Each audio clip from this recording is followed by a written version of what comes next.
Convido os irmãos a abrirem suas Bíblias em Efésios, capítulo 5. E vou ler do versículo 25 em diante, embora a gente vai ler outros textos durante a mensagem, mas por enquanto esse texto aqui. Efésios 5, 25 em diante, até 25 até o versículo 31, ou 30. Diz assim a palavra de Deus: Maridos, ame cada um a sua mulher, assim como Cristo amou a igreja e entregou-se por ela, para santificá-la, tendo-a purificado pelo lavar da água mediante a palavra, e para apresentá-la a si mesmo como igreja gloriosa, sem mancha nem ruga ou coisa semelhante, mas santa e inculpável. Da mesma forma, os maridos devem amar cada um a sua mulher como o seu próprio corpo. Quem ama a sua mulher ama a si mesmo. Além do mais, ninguém jamais odiou o seu próprio corpo, antes o alimenta e dele cuida, como também Cristo faz com a igreja, pois somos membros do seu corpo. Irmãos, como disse o pastor Ediano, a mensagem é para os homens, afinal de contas, o tema do nosso estudo é homem de verdade, mas eu queria dizer que isso tem muito a ver também com outros que não somente homens casados. A gente acabou de ler um texto que fala sobre o marido, mas, por exemplo, esse texto também pode ser estudado pelas mulheres, porque afinal de contas, pelas esposas, porque afinal de contas, se esse texto fala sobre seus maridos, não é óbvio que você deveria ter muita preocupação com relação a como ele deveria ser? Isso também não lhe diz respeito, já que você é esposa e você se fez uma só carne com alguém? Mas também esse texto é importante para as mulheres que não são casadas. Porque isso, mocinhas, meninas, mulheres que não são casadas ainda, tem que te ajudar a estudar o homem de verdade, tem que te ajudar a te dar discernimento sobre por quem você tem que se apaixonar, por quem você tem que amar, em quem você tem que depositar o coração. E aos moços, adolescentes, jovens, não é cedo para vocês aprenderem o que é masculinidade. Vocês precisam saber o que Deus espera de você como homens, porque vocês estão construindo o caráter de vocês, o caráter cristão, desde cedo, desde pequenos. Aliás, vamos falar sobre isso também, sobre essa impressão, como os pais têm que imprimir a masculinidade nas crianças, nos meninos, desde que são crianças. E assim vai. Nós vamos falar especialmente para os homens, mas para todos sem exceção. Irmãos, esse texto fala sobre maridos. Paulo está escrevendo aos Efésios, falando sobre maridos. E eu queria compartilhar com os irmãos e realmente abrir meu coração e dizer para vocês, essa é a terceira vez que eu compartilho esse texto a partir desse prisma de como o marido deve ser, de como o homem deve ser, o que é a verdadeira virilidade, masculinidade. Eu confesso aos irmãos que eu não me sinto confortável em fazê-lo. E em alguns aspectos eu realmente me sinto um verdadeiro hipócrita. Porque eu olho esse texto e eu percebo, meu Deus, como eu estou longe dos teus padrões, como eu preciso ainda aprender e praticar a respeito do que é o amor, do que é ser homem, e de como estou longe desse padrão. Eu me sinto pregando esse texto como se tivesse uma imensa espada sobre a minha própria cabeça. E de maneira nenhuma eu estou aqui para ser melhor do que vocês. Eu me coloco junto com vocês e anuncio desde já. Eu sou o primeiro réu das minhas próprias palavras. Pois bem, a primeira coisa que eu vejo aqui, irmãos, é que o ser humano ele precisa se parecer com alguém. O homem, em particular, precisa se parecer com alguém. E não é à toa que o tema geral desse capítulo aqui de Efésios é sobre se parecer com algo. A gente só leu aqui os versículos 25 em diante, mas verem uma página anterior, e você vai ver como é que Paulo começa o capítulo. Capítulo 5 começa da seguinte forma: sejam imitadores de Deus. Procurem se assemelhar a Deus, em particular no que tange a maneira de amar. Porque a continuação é essa: sede imitadores de Deus como filhos amados, ou seja, vocês foram recipientes desse amor, receberam esse amor, e vocês precisam agora transmitir esse amor, diz o versículo 2, vivendo nesse amor, andando nesse amor. Tudo está baseado nesse amor. O amor de quem? De Cristo. Diz o versículo 2, e vivam em amor como também Cristo nos amou e se entregou por nós como oferta e sacrifício de aroma agradável a Deus. O amor de Cristo é o exemplo. Ele vai continuar falando sobre isso. Vejam agora no versículo de número 21. Sujeitem-se uns aos outros por temor de Cristo. Novamente, Cristo aqui é o exemplo. Eu devo olhar para Ele e me assemelhar com Ele, porque Ele é a manifestação do amor de Deus. E agora, no versículo 25, ele vai novamente trazer essa ideia: ame sua mulher como Cristo amou a igreja. Portanto, quando nós falamos do homem, nós temos que pensar o seguinte: ele vai se parecer com alguma coisa. E, infelizmente, a natureza, aquilo que, essa semelhança natural do homem, não tem a ver com Cristo, não tem a ver com Deus, mas a semelhança natural do homem tem a ver com outro ser. Deixe seu dedinho aí em Efésios 5 e vai lá para Gênesis. Vejam só o que aconteceu com o ser humano, no texto que nós lemos agora há pouco na liturgia, o que aconteceu com o ser humano quando ele deixou os caminhos de Deus. Ele foi criado à imagem e semelhança de Deus. Deus soprou-lhe nas narinas o fôlego da vida, tornou-lhe um ser parecido com o próprio Deus, não em glória, não em majestade, mas com atributos parecidos. Ele é capaz de amar e de odiar, ele é capaz de pensar, de governar toda a criação. Aliás, abaixo de Deus, foi o próprio ser humano colocado como gerente da criação. Ele se assemelha a Deus em virtudes. Ele é muito parecido com o Pai, embora não seja o Pai e não tenha a glória do Pai, mas ele tem características do Pai na sua própria vida. Estão lá, impressas, marcadas nele. Mas acontece que a serpente entra na história. E quando a serpente vem, ela vai querer imprimir as suas próprias características no ser humano.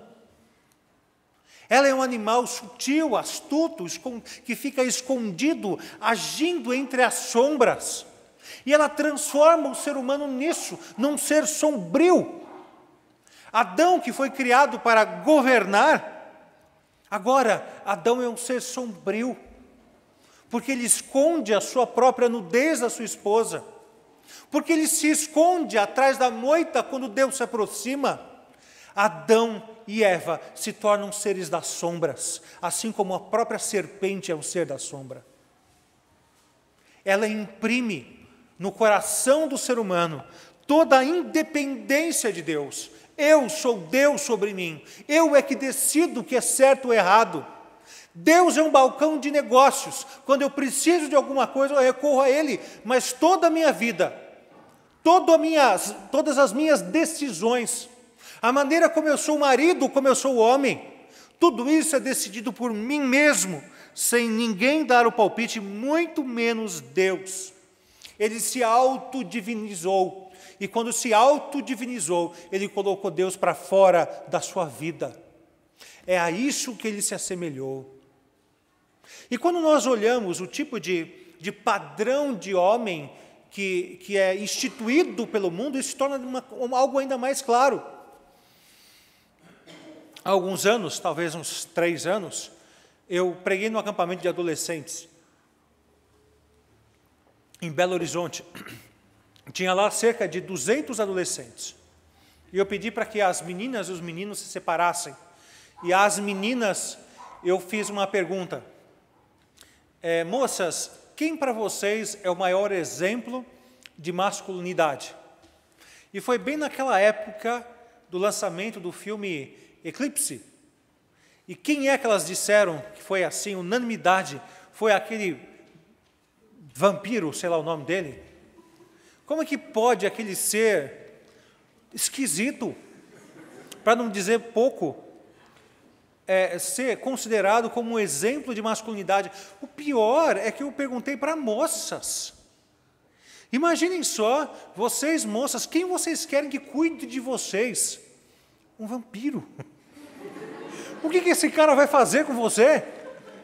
Vai chupar seu sangue. Isso é engraçado, mas ao mesmo tempo é calamitoso, porque a cabeça do ser humano está completamente bagunçada. Você entra no setor de roupas de uma grande loja, de uma Renner, C&A, você não sabe mais o que é roupa de homem, o que é roupa de mulher. As mulheres estão masculinizadas e os homens feminilizados. Há uma completa bagunça na cabeça do ser humano. Sabe o que é isso? Isso daí é ir contra a própria natureza. É isso que a serpente sempre desejou, que você fosse contra a sua própria natureza, porque isso vai lhe gerar destruição. Isso vai ser o seu fim, isso vai ser o caos para você. É isso que a serpente deseja. E é isso que ela deixou impresso no coração do ser humano. Mas eis que chega este homem, este Adão, que um dia nós fomos, esse Adão se encontra com Cristo.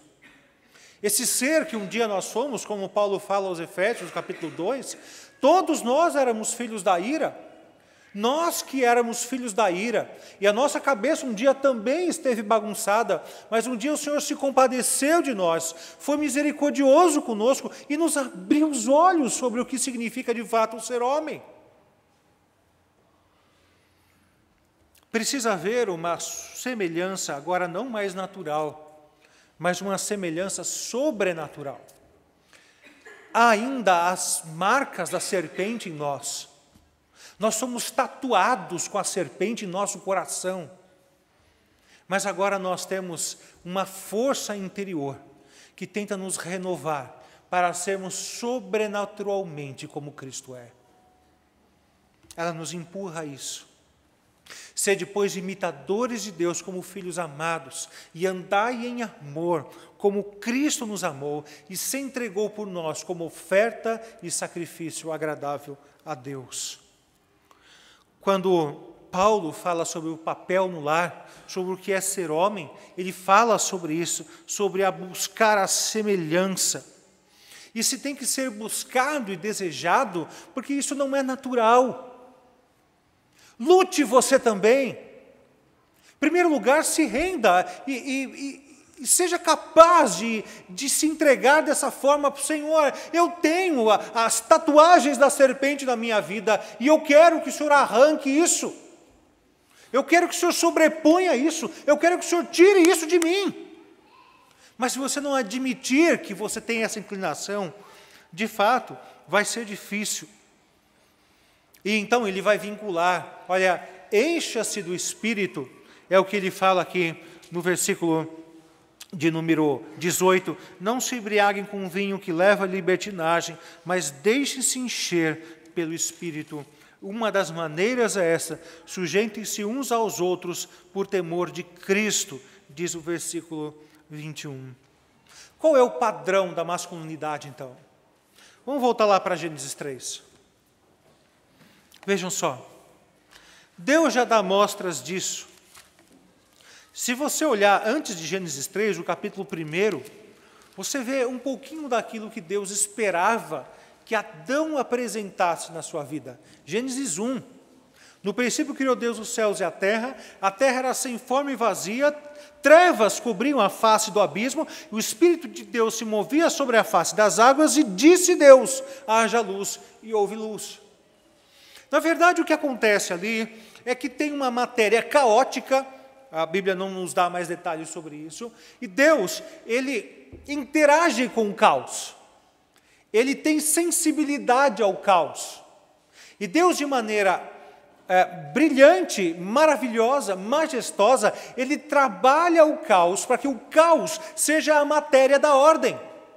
O caos como sendo a matéria-prima de toda a criação e de toda a ordem, daquilo que mais para frente ele próprio diria: eis que tudo isso é muito bom, ficou caprichado o que eu fiz.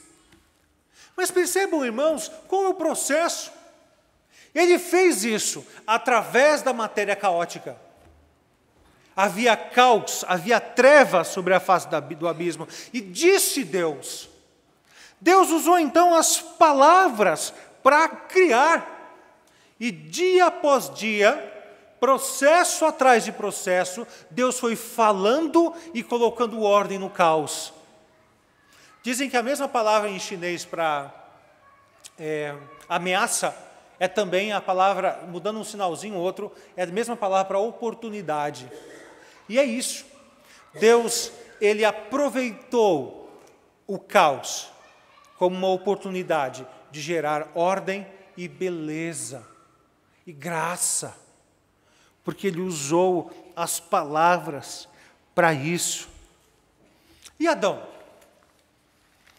Vejam que um processo em um universo menor aconteceu com Adão também.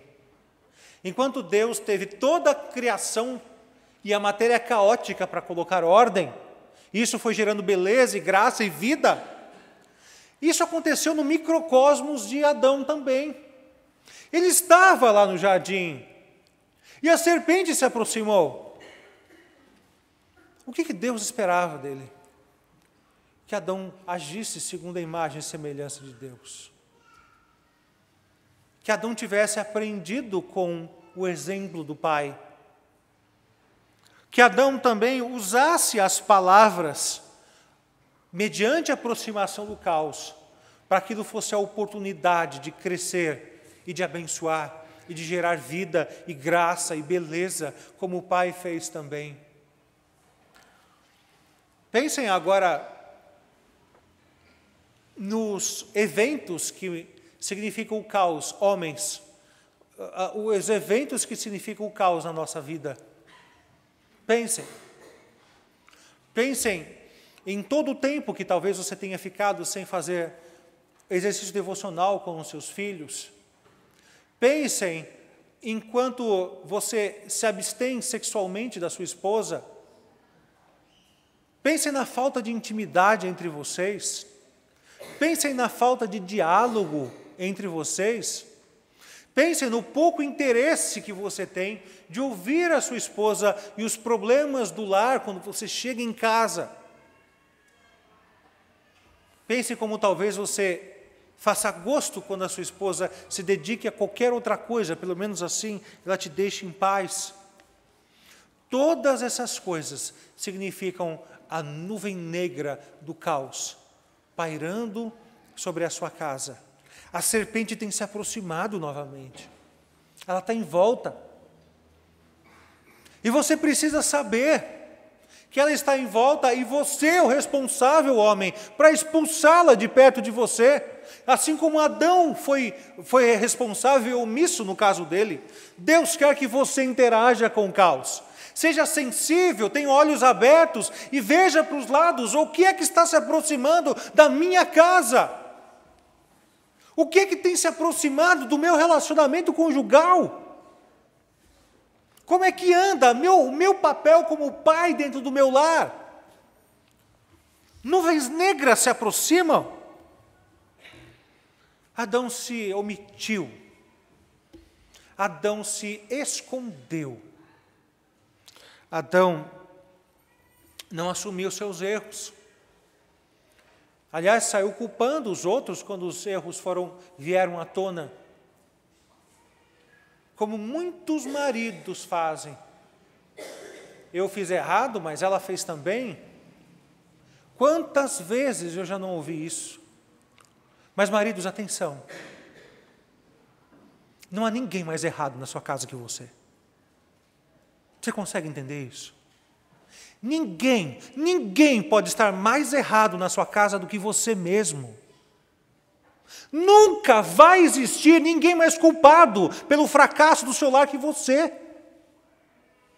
Você consegue entender a dimensão disso? A responsabilidade disso? Meninos aí atrás, Vocês sabem disso, da responsabilidade que Deus está colocando desde já sobre os ombros de vocês? No que vocês têm que se tornar?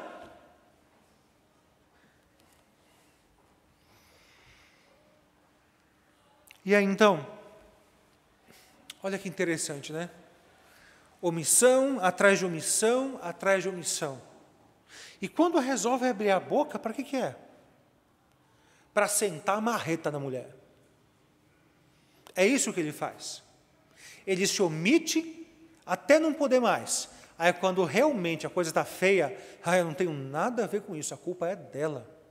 Ela que meteu a gente nessa situação. Mas Deus não admite isso. Aliás, a gente estava falando aqui sobre o processo de assemelhamento do ser humano, do homem em particular. Quando ele abre a boca, o que ele faz é acusar a mulher. Não só acusar a mulher, mas ele acusa o próprio Deus. A mulher que tu me deste. Quem é que é mesmo chamado na Bíblia de acusador? Quem que é chamado na Bíblia de acusador? O próprio diabo. Ele já mostra as novas semelhanças dele. O modelo Adão 2.0 é um lixo. Ele é parecido com o diabo. Ele se tornou no acusador. É nisso que nós nos tornamos? Isso reflete a realidade do meu lar? Isso reflete a realidade do seu lar, marcado pela omissão, de só ver a esposa gritando com os filhos, apavorada na administração do lar, e quando você resolve interferir no processo, é para destruir e para acusar, e não para construir ou edificar? No que você é parecido com quem, marido? Será que não tem um tridentezinho guardado no seu armário? Um chifrinho e rabinho pontudo nascendo em você? Com que você está se parecendo?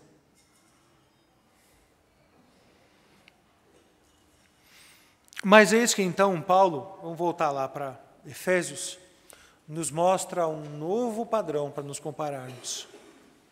Esse padrão de Efésios, esse padrão que Paulo coloca, é o padrão de Cristo. Ele é exemplo. O amor de Cristo é o exemplo. E esse amor nos ensina muitas coisas. Em primeiro lugar, que o amor não é um evento externo que te atinge. Vocês já viram aquelas coisas de desenho animado, que o amor é resultado da flecha do Cupido? Não é assim? Vem lá, o cara está normal, ignora a menina, aí vem o Cupido, dá com aquela flecha, que a ponta da flecha é um coração, isso espeta ele, e na mesma hora ele está apaixonado, exalando coraçõezinhos em torno de si. Essa é a filosofia do mundo. E, sinceramente, talvez você pense exatamente dessa forma, sem você ter associado isso à figura do Cupido. Por que você não ama mais? Porque eu não sinto mais o amor. Por que você não ama mais? Ou por que você não ama? Porque o amor não aconteceu comigo. Irmãos, o amor de Cristo nos revela uma outra coisa. Revela propósito. Revela um plano. Revela um planejamento. Revela uma decisão. O amor não é um evento externo, mas é um evento interno. É um compromisso interior.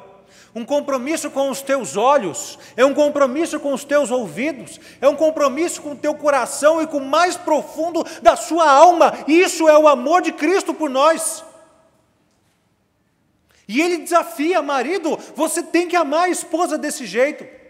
Não há um outro jeito de amar em Cristo que não seja esse. Um compromisso. E aí então Paulo vai discorrer sobre isso. O que é esse amor então? Quais são as suas características? Paulo fala que a mulher deve amar, o homem tem que amar a mulher como sendo o melhor da sua própria vida, porque foi assim que Cristo fez conosco. E aí então, faz uma análise sobre sobre como era a sua dedicação à sua esposa antes do casamento. Você lembra disso? Há um pouco tempo atrás, uma esposa falou assim para mim, quando a gente era noivo ou namorado, ele trazia para mim um chocolate toda vez que me via. E agora, depois de casado, nunca mais trouxe. Nunca mais trouxe. É interessante que antes de casar, o homem coloca a mulher como centro, é verdade. Faz todas as vontades dela. Meu Deus, eu já contei para vocês algumas loucuras que eu fiz pela Suênia quando a gente era namorados. Até passear de camburão, eu passei por causa dela. Por causa da gente, né? Não era culpa dela. Mas, depois que casa, a impressão que o marido tem, a impressão que o homem tem, é que o objetivo dele com o seu amor e dedicação é o casamento. Agora que eu casei, cumpri a minha parte. Cumpri. Fui laçado, levado para o altar, casei, agora acabou a minha parte. E o engraçado é que, dali para frente, a tendência é ele diminuir o lugar da mulher na sua vida, o lugar da esposa na sua vida, e ela vai naturalmente perdendo espaço para outras coisas, perdendo espaço para o trabalho, perdendo espaço para o lazer dele, perdendo espaço para qualquer outra coisa. E o problema maior é que um processo inverso é com a mulher. Que quando ela se casa, a esposa agora, ela vai cada vez mais colocando o marido, dando atenção para o marido, porque agora ela cuida da roupa dele, ela cuida dele, ela cuida dos filhos dele, ela cuida da casa dele. Então, quer dizer, ela vai cada vez mais colocando ele como centro da sua vida, e ele vai, a tendência dele é cada vez mais se afastando da vida do lar. Olha o problema agora. Como é que se sente essa esposa? Com certeza, Cristo colocou a sua noiva, a sua igreja, como a sua noiva, como centro da sua vida. Ele viveu por ela, ele morreu por ela, ele se deu por ela. Olha, vai além disso. Ele assumiu a culpa dela. Ele assumiu a responsabilidade pelos erros dela. Morreu por causa desses erros. Agiu como o Redentor. Ele a salvou. Ele a salvou. E há uma coisa interessante aqui que diz no texto, diz aqui o versículo 26, para santificá-la, tendo purificado pelo lavar da água mediante a palavra, e para apresentá-la a si mesmo como igreja gloriosa. Olha que interessante, ele santificou, lavou, para apresentar a si mesmo igreja gloriosa. A minha pergunta é, qual é a glória da igreja? Qual é a glória da igreja? A igreja tem glória em si mesma? A igreja não tem glória em si mesma. Ao contrário, no Antigo Testamento, quando Deus fala a respeito do seu povo, Ele deixa isso claro. Eu não escolhi vocês porque vocês eram gloriosos, grandes, povo gigantesco, forte, numeroso. Eu escolhi vocês sendo, olha, minúsculo, povo insignificante, vivendo numa terra insignificante, num lugar insignificante. Foi assim, nessa condição, que eu fiz vocês grandes. Eu fiz vocês grandes e gloriosos. Qual é a glória?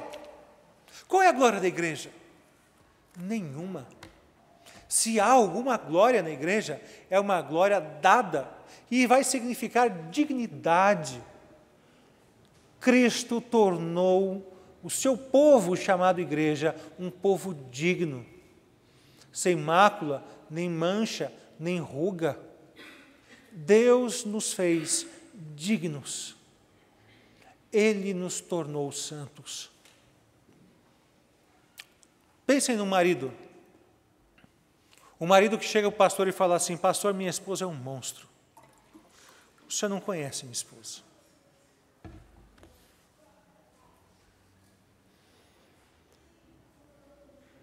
Quem foi que deixou ela assim? Foi a sua dignidade transferida a ela. Ela é assim por sua causa. Porque você deixou ela assim. Você a fez dessa forma. Quando a Bíblia fala de liderança, isso sim significa liderança. Você, marido, tem a esposa do jeito que tem, do jeito que está, porque você permitiu, através de ações ou através de omissões. E pensa só, mais uma vez falando de impressão e de ser semelhante a algo, Cristo morre pela igreja e a redime, a limpa e cuida dela. Mas eis que você, que deveria amar a sua esposa como Cristo ama a igreja, depois de casado só vê a sua esposa piorando. E aí? A quem você está se assemelhando? Aquele que redime e cuida ou aquele que vem para roubar, matar e destruir? Se você só torna a sua esposa pior e triste, insatisfeita, com quem que você é parecido? Se você só tem destruído o seu lar com as suas atitudes.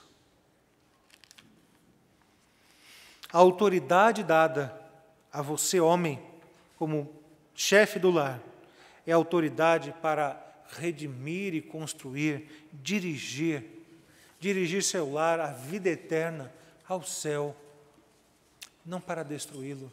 Se você assim o faz, você age como o diabo e não como Cristo. Deus nos chamou para isso. O exemplo de masculinidade deve fazer com que sua esposa seja o melhor de você, a sua melhor parte. Ninguém odeia o próprio corpo, diz o apóstolo Paulo, e ela deve ser amada como parte do seu corpo, como se você estivesse cuidando de si próprio. Isso significa agir em prol da submissão dela. Olha que interessante. Não existe nenhum lugar dando ordem para você, maridos, tornem sua esposa submissas. Não tem nenhum lugar da Bíblia mandando você fazer com que sua esposa seja submissa. Isso é uma ordem dada para ela, isso é entre ela e Deus. Mas você pode ter certeza que toda mulher vai desejar ser submissa a um homem que a ame como Cristo amou a igreja. Não tem como ser diferente. Esses dias conversava com uma mulher casada sobre isso, sobre o fato de ela se interessar pelo Evangelho e ela não ser acompanhada pelo marido.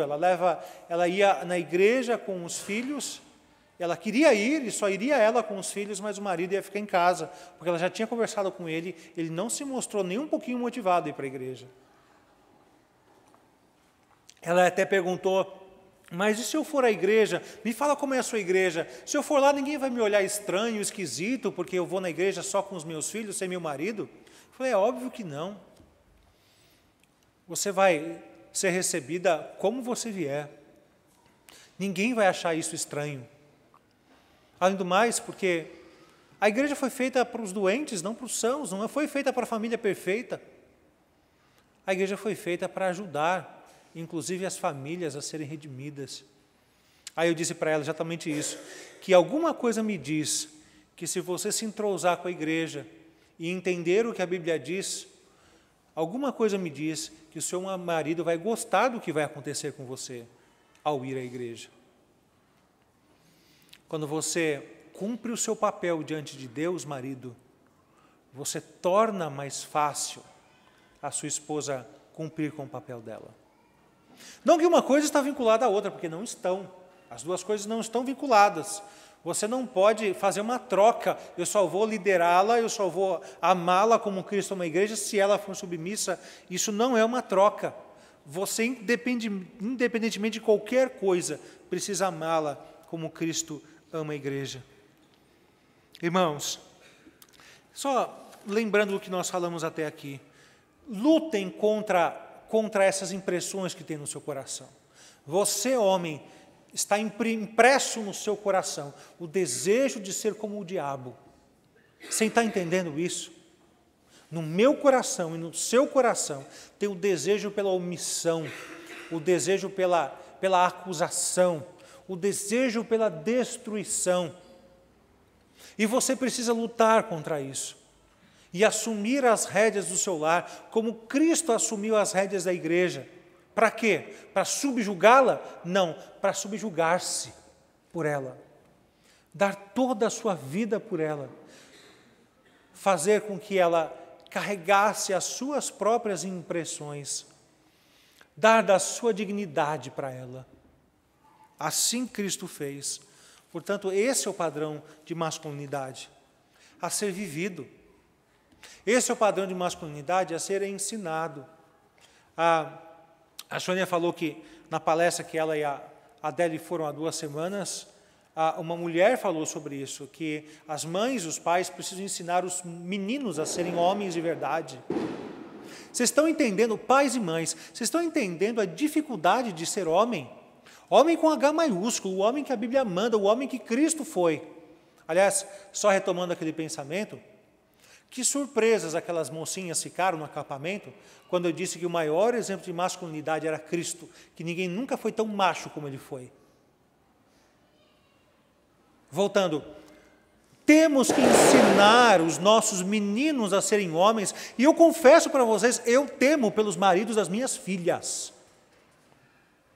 Eu temo que as minhas filhas não achem homem de verdade nesse mundo. Vocês têm que dar homens de verdade para as minhas filhas também. É responsabilidade de vocês. Eu quero vê-las casadas com homens de verdade. Homens que vão bater no peito e falar, deixa comigo que eu resolvo. Homens que carregam. E foi nesse sentido que a palestra me veio à mente, que aquela mulher que deu a palestra, que a Suene e a Adélia ouviram, falou sobre isso. Meninos têm que aprender desde cedo a cuidarem das irmãs, a carregarem coisas pesadas, a trocar lâmpada e chuveiro. Não existe homem que não cuide da sua própria casa e que não se interesse por essas coisas. Isso é ser homem, é assumir responsabilidade desde pequenos. Não fiquem vocês, mães e pais, feminilizando os seus meninos. Ensinem eles que a vida deles vai ser mais dura do que das mulheres. E ensinem a dureza para eles. Eu não estou dizendo isso para vocês baterem nos seus filhos com maldade, não estou dizendo isso para vocês tratarem seus filhos com desprezo, nada disso. Nada disso. Vocês vão amá-los, e a maior prova de amor da sua parte para com seus meninos, para com seus filhos, é fazer com que eles entendam o que Deus espera deles. É isso que Deus quer. Não passe a mão na cabeça dos seus meninos, tratem eles com rigor. E pode ter certeza, o maior de todos os rigores que você vai tratar como o pai que os ama, vai ser muito pequeno diante do rigor da vida e do mundo que vão exigir deles. Eles precisam disso. E vocês, pais, precisam dar isso a eles. O que é que nós estamos criando dentro de casa? Um ser andrógeno, feminilizado? Ou nós estamos criando homens? Homens que vão transformar esse mundo que está cada vez mais perdido. O que é que nós estamos criando dentro de casa? Sejam homens, como Cristo foi. Assumam a responsabilidade. E porventura, troquem de time.